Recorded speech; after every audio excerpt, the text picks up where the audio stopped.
gentlemen, Kenneth Williams' Cabaret.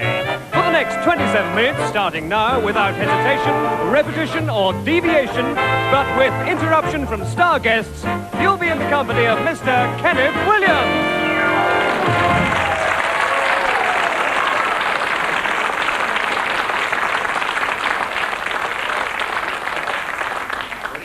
And welcome to half an hour of radio razzmatazz presented by your own blue-eyed Bloomsbury bombshell, the lovely, the delectable, put him on the mantelpiece, Kenneth Williams. Yes, well, I'm not one to blow my own trumpet. I am your natural foghorn anyway, and I have the flared nostrils to prove it. What a nose, eh? What a nose! It's been variously referred to as retroussé, patrician, and wahooter. But when I've been sneezing, I'm not kidding, it's like an electric light bulb. Well, I mean, you can see me coming a mile off. They did tonight when I arrived here. They were shouting and screaming. I was besieged by fans. I had to remonstrate. I said, here, you two ladies can be heard halfway up the street. I said, this is a BBC show. People are trying to sleep. And she said, well, you're the man for this show. It wants someone with guts and go and virility. And I said, yes, you're right. And I've got the guts and go, and I'm sure we can come to some arrangement. And here, with their own special arrangement of Sentimental Journey is our group. Give them a warm hand. It is Cantabile.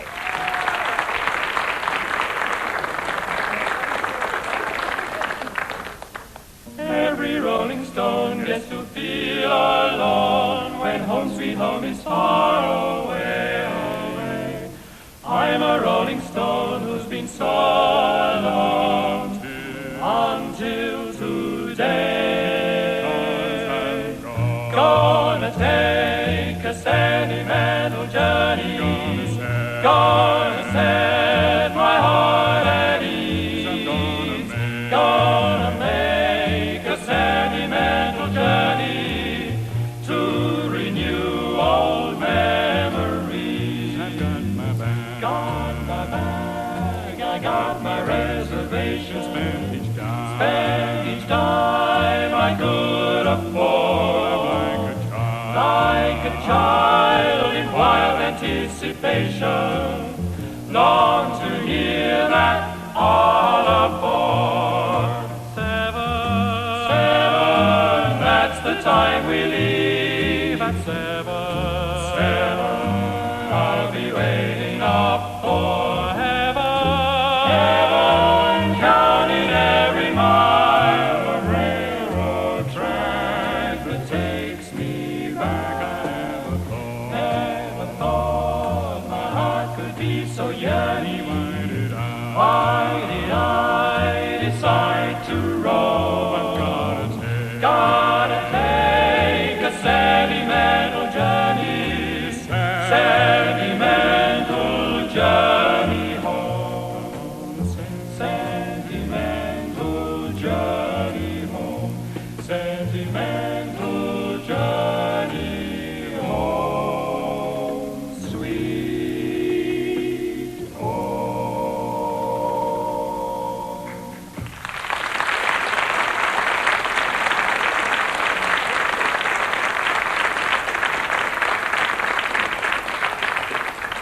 Thank you, Cantabile. Well, there's a bit of class for you, eh? Yes. This show caters for your intelligentsia, your detached as opposed to your semi, and your champagne as opposed to the milk stout, your sophisticate as opposed to your actual idiot. All the acts in the show are vetted, and we needed a vet with one of them, I can tell you, because this bloke, Biggs, he brought on what he called was a talking horse. Can you believe it? A talking horse? Can you believe it? He said this horse will answer any questions put to it. And he said, now, for instance, what's the opposite of yay? And this horse went, nay. And then he said, what is the first letter of the alphabet? And the horse said, nay. And I said, wait a minute, let's see if he answers my question. And I said to it, now, of what city do they say, see it and die? and the horse went, nah, Florence. Well, I realized straight away it was a con. And I said to this pig, go on, get out of here, gave him the boot. Goodbye, and he was out of there like a shot. I'd say goodbye, too. And I have to now, because it's time for you to say hello to Peter Goodwright.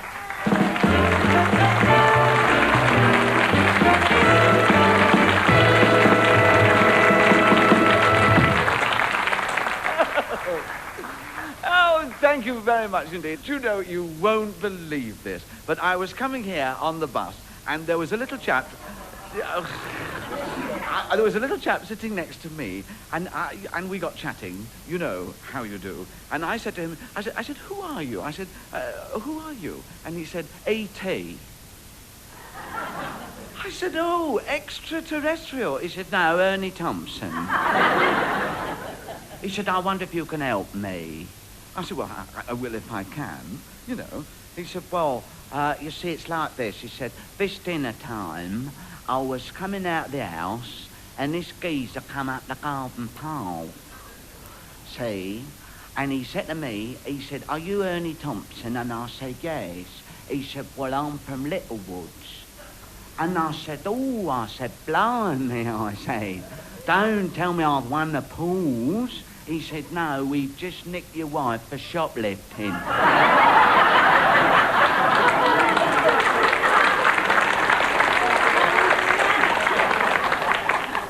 The world's full of funny things, isn't it, right?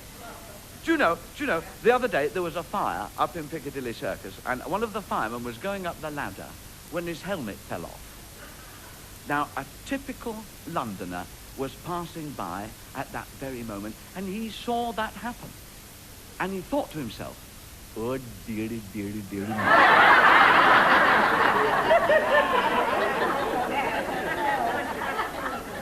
He thought, that man is going to need that helmet. So, being a good citizen, he picked up the helmet and went up the ladder after the fireman. Now, by this time, the fireman who got up to the top of the ladder, he was fighting the fire. And the passerby, finding the helmet a bit difficult to manage, put it on his head. So he got up the top of the ladder, and the passerby, to attract the fireman's attention, he pulled on his trouser leg. He said, excuse me. And the fireman said, get off! He said, I got to your helmet. He said, I can't hear a word you're saying. Where are you from? And the fellow said, Bombay. He said, blimey, that was quick. They're not here from Victoria yet.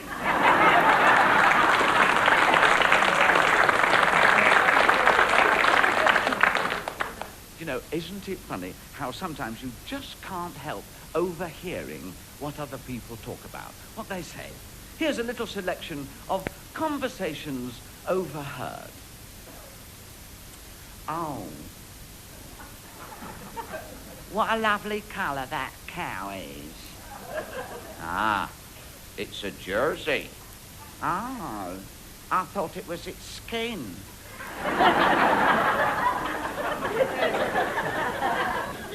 Mavis, did you know it takes 3 sheep to make a sweater?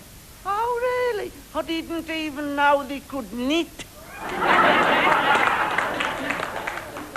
I've examined you, Mr. Crowthorne, and I'm very sorry to have to tell you that you've only got 2 weeks to live. Ah. Well, I'll have the last week in August and the first week in September. Our church is looking for a treasurer. Well, I thought you only had a new one only last month. Ah, he's the one we're looking for. Good morning. Have you got a sheep's head? No, it's just the way I part my hair. I've just come from cemetery, Charlie. Oh, who's dead? All of them.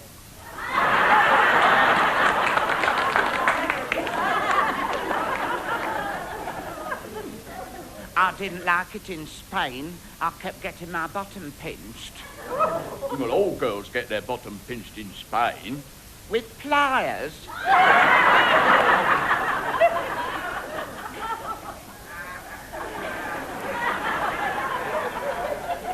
Oh, Ladies and gentlemen, you've been a very nice audience. Just before I go, I leave you with this thought. Never put off until tomorrow what you can do today. Just think, if you like it today, you can do it again tomorrow. Goodbye!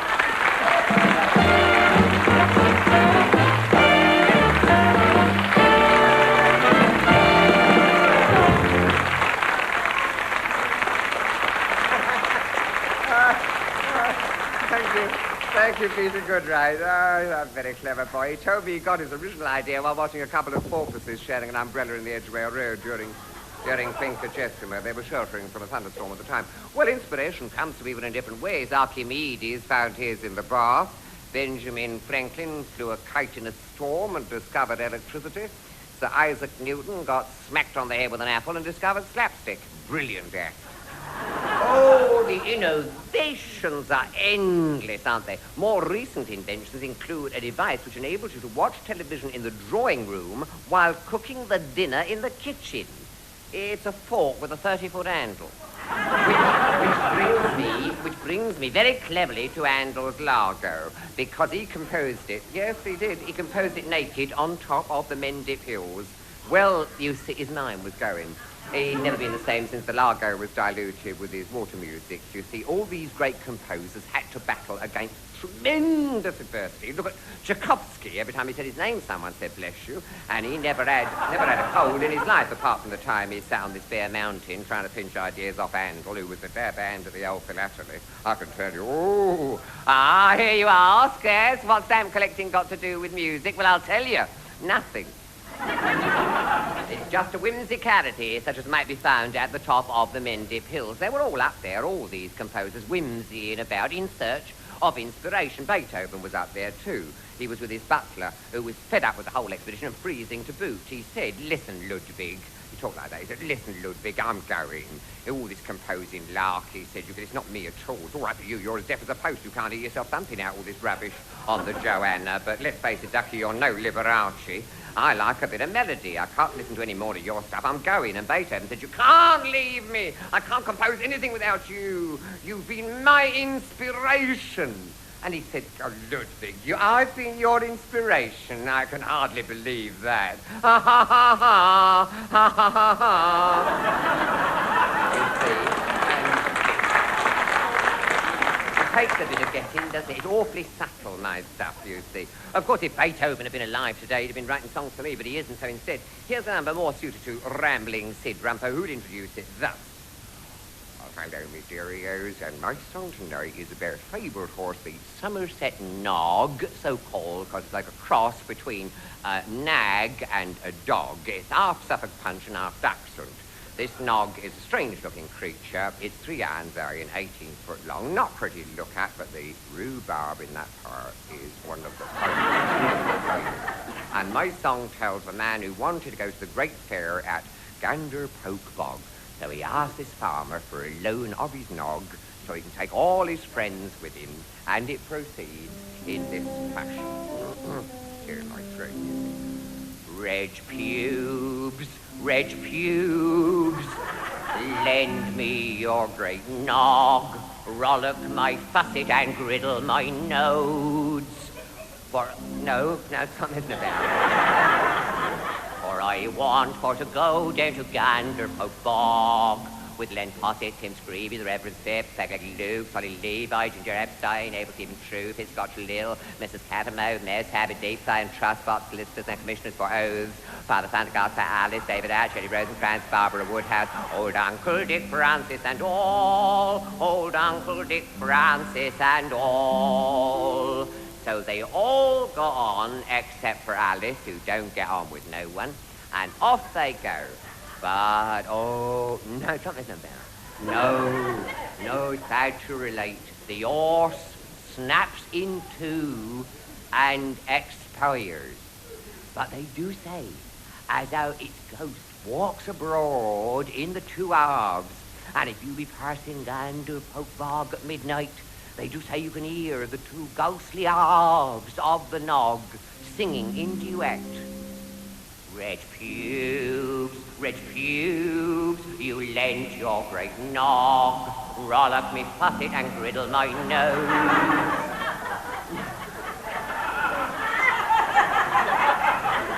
now my remains are in Ganderpoke Bog. With Len Posset, Tim Screevy, the Reverend Phipps, Peggy Luke, Tony Levi, Ginger Epstein, Everton Truth, Scott Lil, Mrs. Catamount Mess, Happy Deep Side Trust Box, and Missions for House, Feather Round the Cup, the Alice, David Ash, Eddie Rose, Francis Barbara Woodhouse, and Uncle Dick Francis, and all, oh, Uncle Dick Francis, and all. Thank you very much.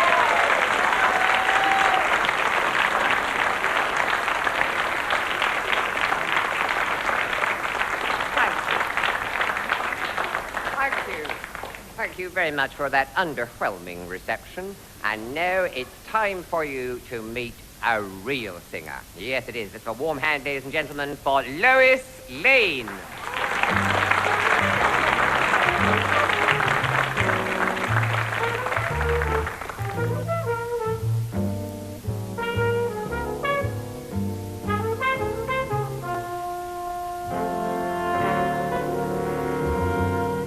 Cigarette holder, which wakes me over his shoulder, he digs me. Out cat, that satin doll. Baby, shall we go out skipping? Careful, let me go. You're flipping. He speaks Latin, that satin doll. He's nobody's fool, so I'm playing it cool as can be. I'll give it a try, but I ain't for no guy catching me. Telephone numbers, well, you know, I'm doing my rumbers, well, you know, and that my satin doll, yeah.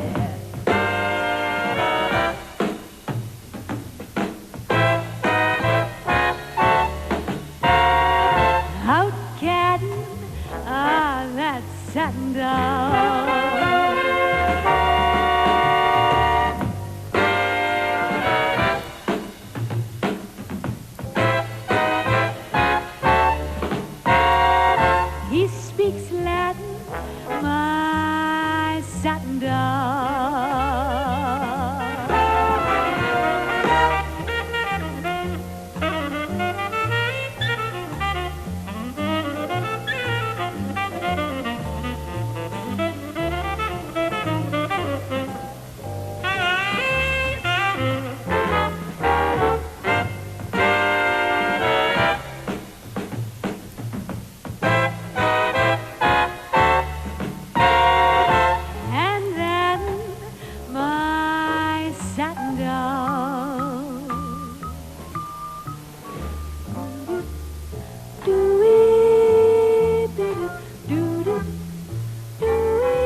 Try, but I ain't for no guy catching me.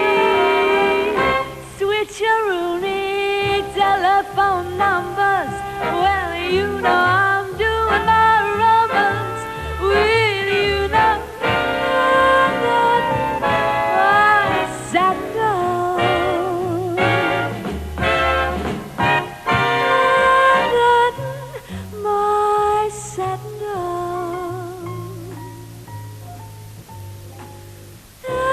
That my satin doll.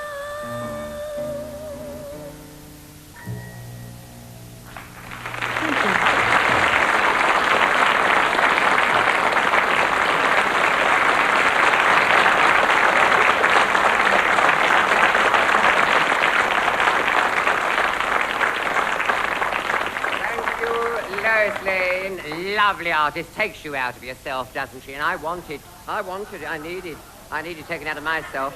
I can tell you, I've been feeling a little one.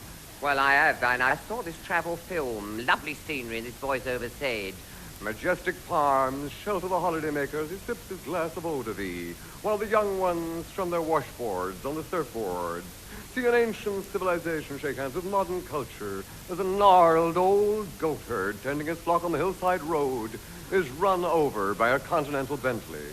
Yes, it is all happening. Life on the French Riviera is gay. and I thought, oh, well, I'll have a basin pool, you know, of the gaiety. So I shot round. Yes, you've done it too. I shot round to this travel agent. She said, yes, I can do you 14 days, £100, part of 6. I said, £100? That's marvellous. All in? She said, yes. All 6 of you in the same room. Oh, no, I don't fancy that. All that jostling for the basin. No, it's the closeness that counts. We always say the closer the contact, the less of the cost. You'll love every minute of it, shaving together in the same mirror. I said, don't bother, Duffy. I went to my usual haunt, anyway, with Mrs. Clotworthy at Monrepo, the front, Fringford. Yeah, she's very good. Marvellous there. £15 a night with use of cruet. Oh, very nice. She keeps a lovely table. And such repartee. I said to her, is this toad in the hole? She said, no, it's punched up Utah. I said, laugh. I thought I'd never start. So anyway, I must stop now because they're signaling me to introduce, for the closing number, Cantabile.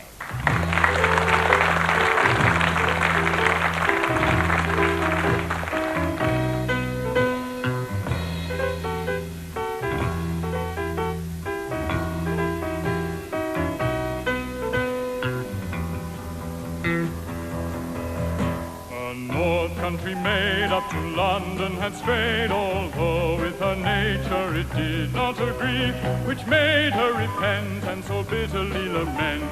I wish once again for the North Country, the oak and the ash and the bonny ivy tree, they flourished at home in my own country. Oh, the oak and the ash, oh, the ivy tree, oh, the oak and the ash, they flourish at home in my own country. She liked not the court nor the city resort, since there was no fancy for maids such as she. Their pomp and their pride I never can abide, because with my humour it does not agree. The oak and the ash and the bonny ivy tree, they flourish at home in my own country. The oak and the ash and the bonny ivy tree, they flourish at home in my own country.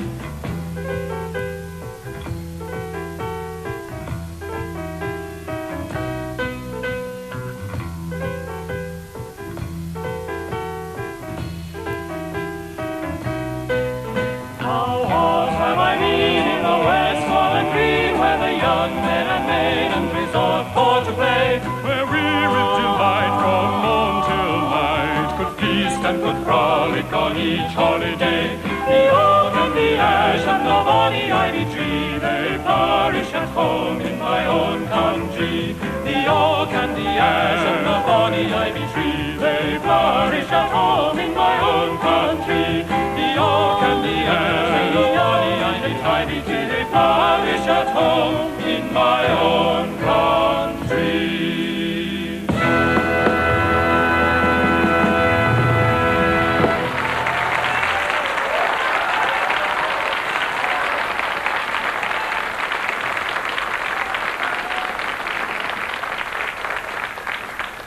Thank you, Cantabile. Well, it only remains for me to quote those lovely lines penned by Hartley Stacknett in aid of Kick a Cod Cutlet for Cleethorpes Week, and dedicated... No, shut your mouth. It's dedicated... No, shut up, it is. Dedicated to all senior citizens. When I was young, I'd woo a girl. I'd flatter her beauty and spoil her. But now that I'm old and grey, I'll settle for any old boiler.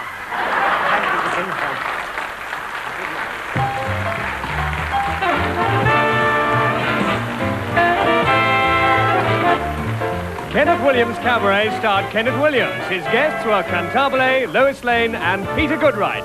Music was by the Burt Rhodes Orchestra, the script was by Kenneth Williams, and the show was produced by Jonathan James Moore.